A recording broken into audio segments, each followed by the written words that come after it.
The first time I got drunk, I was about 15 years old, and it started then. It took away fears, made me feel things I didn't feel when I was sober. I was married when I was 18 years old to a beautiful woman, had 4 beautiful kids. Alcohol was already a problem at that time. I was in treatment by the time I was 19 years old, and 12 other times after that. And I just finally ended up alone.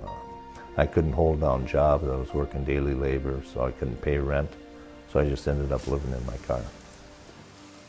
It was probably the most depressing time of my life. I just couldn't see a way out. I didn't think there was a way out. Had it not been for my fear of hell, because deep inside me someplace I knew God still existed, and not wanting to leave my children with the last memory of their father committing suicide, I would have ended my life for sure that winter. It was a frightening time because there was no hope. I didn't think it would ever change, and I thought that I would probably die that way. I remember one day waking up, and it was in the middle of the winter, and my daughter had come to my car that night trying to get me to go someplace, to get help, to get warm, and I refused to do it. And the next morning when I woke up, it was snowing, it was very cold. And that was probably the closest I'd come to killing myself. I just wasn't ready or wasn't willing to do what I needed to do to stay sober until I came to the Union Gospel Mission. A man that I knew had come there, and we were talking, and he told me that I should try the discipleship program at the mission. And I remember thinking clearly to myself that, I can't do this. I don't think it'll work. I just think it's going to be another failure again. I got so sick that I had to do something. It was either get well or die. And when I joined it, I figured I'd just be getting physically well for a while. I had no idea what God had in store for me. I was down in chapel. Kevin and his wife were doing a song called Jesus Loves Me.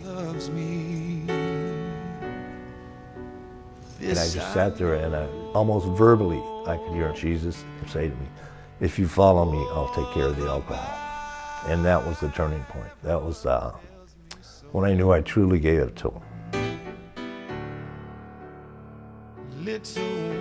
After that point, I can honestly say the temptation is gone.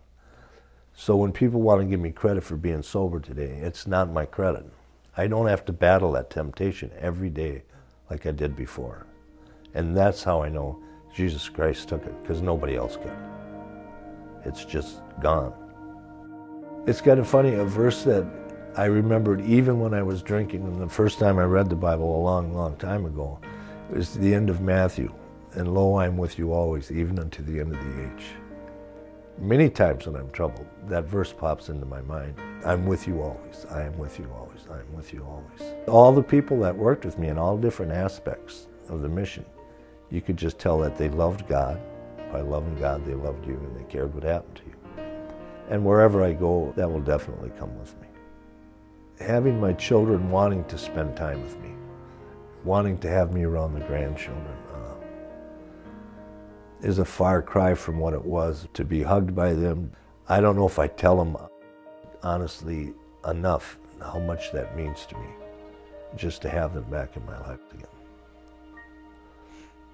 Now every June 19th they celebrate Father's Day and my sobriety day at the same time. We have a big picnic. Something inside of me that said, you're not the only one that knows how important this is. So it was wonderful. I got a tennis racket, and my granddaughter Chalise to put a little bow on my head, so I got a picture of that. I have 9 grandchildren. It's amazing the life that I was living the winter prior to coming there, and what God has given me since then. It's mind-boggling. I love them dearly, and my grandchildren, and for God to give that back to me after the many times I threw it away, sometimes when I think about it, I can't comprehend that kind of love.